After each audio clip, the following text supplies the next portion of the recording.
नमस्कार, स्वागत है आपका उदय प्रभात न्यूज़ में। मैं हूं आपके साथ रिया नौटियाल।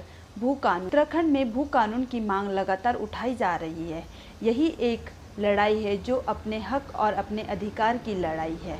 उत्तराखंड में आज भी सख्त भू कानून की मांग लगातार उठाई जा रही है।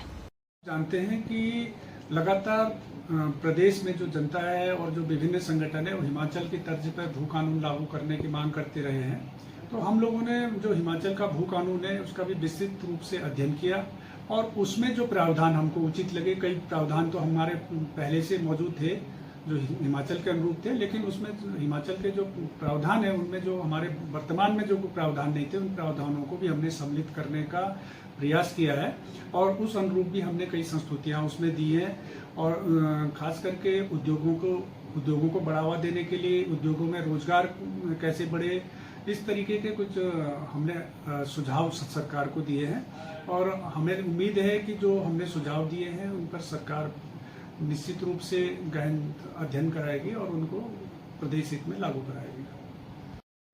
समिति ने गहन अध्ययन और विचार विमर्श के बाद लगभग 23 संस्तुतियां भू कानून को लेकर के की हैं, जिसमें हमने जो इस राज्य के जो हितबद्ध पक्षकार थे, विभिन्न संगठन थे, संस्थाएं थे, उनसे सुझाव लिए थे। उसके अलावा हमने जिलाधिकारियों से भी रिपोर्टें मांगी थी। उस आधार पर हमने एक रिपोर्ट तैयार की है और उसमें हमने ये प्रयास किया है कि राज्य में जो निवेश है, जो राज्य के विकास के लिए अति आवश्यक है, उसमें और जो भूमि की अनियमित और अनियंत्रित तरीके से खरीद फरोख्त है उसमें समन्वय स्थापित करने का हमने प्रयास किया है। उसमें जन भावनाओं का भी हमने ध्यान रखा है और प्रदेश हित का भी हमने उसमें ध्यान रखा है।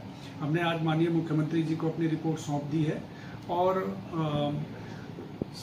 जो हमें उम्मीद है और जैसा माननीय मुख्यमंत्री जी ने भी आश्वस्त किया है कि वो शीघ्र ही इस रिपोर्ट का शासन स्तर पर परीक्षण कराएंगे और जो भी उसमें प्रदेश हित में और जनहित में होगा उस पर सरकार तुरंत निर्णय लेगी।